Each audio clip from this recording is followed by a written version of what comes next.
Brand ambassador থেকে সোজা বাড়ির কাজের লোক। হ্যাঁ বন্ধুরা, ঠিকই শুনেছেন। কুসুমের জীবনে নেমে এলো মেঘার ষড়যন্ত্রের কালরাত্রি। দেবী মায়ের এক আদেশে মুহূর্তের মধ্যে ধুলোয় মিশে গেল কুসুমের আত্মসম্মান। মেঘার পাতা ফাঁদি পা দিয়ে দেবী মা কুসুমকে দিলেন এমন এক জঘন্য শাস্তি যা শুনে আপনারও গায়ে লোম দাঁড়িয়ে যাবে। কি সেই শর্ত? আর কুসুম কি পারবে এই চরম অপমান সহ্য করতে? জানতে হলে ভিডিওটি শেষ পর্যন্ত দেখতেই হবে। নমস্কার বন্ধুরা, সিরিয়াল আপডেটে আপনাদের স্বাগত। আজকের পর্বে যা ঘটল তা দেখে সত্যি চোখের জল ধরে রাখা দায়।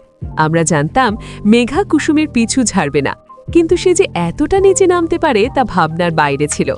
মেঘা খুব ঠান্ডা মাথায় প্ল্যান করে প্রমাণ করে দিল যে কুসুম মডেলিং করছে, আর গাঙ্গুলি পরিবারের কাছে এটা কোনো ছোটখাটো ব্যাপার নয়, রীতিমতো অপরাধ। আয়ুষের মা অর্থাৎ দেবী মা এই খবর শুনে আগ্নেয়গিরির মতো ফেটে পড়েন। তিনি সোজাসুজি কুসুমকে বাড়ি থেকে বেরিয়ে যাওয়ার নির্দেশ দেন। ভাবুন একবার, কুসুমের মনের অবস্থা তখন কেমন হচ্ছিল। সে তার দেবী মায়ের পায়ে পড়ে কান্না করতে থাকে। অবশেষে দেবী মা তাকে ক্ষমা করলেন ঠিকই, কিন্তু যা করলেন তা বাড়ি থেকে বের করে দেওয়ার চেয়েও বেশি অপমানজনক। তিনি স্পষ্ট জানিয়ে দিলেন, আজ থেকে তুমি আর এই বাড়ির বউ বা ব্যবসার মুখ নও, আজ থেকে তুমি এই বাড়ির একজন সামান্য স্টাফ। বন্ধুরা, একবার ভাবুন তো, যে মেয়েটা এই বাড়ির সম্মান ছিল তাকেই এখন নিজের বাড়িতে কর্মচারী হয়ে থাকতে হবে।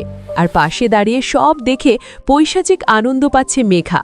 কুসুম কি পারবে এই অপমানের জবাব দিতে, নাকি স্টাফ হয়েই কেটে যাবে তার জীবন? কুসুম কি পারবে স্টাফ হয়ে কাজ করেও নিজের সততা প্রমাণ করতে? কমেন্ট করে অবশ্যই জানান। বন্ধুরা, কুসুমের এই অপমান যদি আপনার হৃদয়েও আঘাত করে থাকে, তবে ভিডিওটিতে এক্ষুনি একটি লাইক দিন। মেঘার পতন যারা দেখতে চান তারা কমেন্টে জাস্টিস ফর কুসুম লিখুন। আর সিরিয়ালের এমন সব ধামাকা আপডেট সবার আগে পেতে আমাদের চ্যানেলটি সাবস্ক্রাইব করে পাশের বেল আইকনটি বাজিয়ে দিন। দেখা হচ্ছে পরের ভিডিওতে। ধন্যবাদ।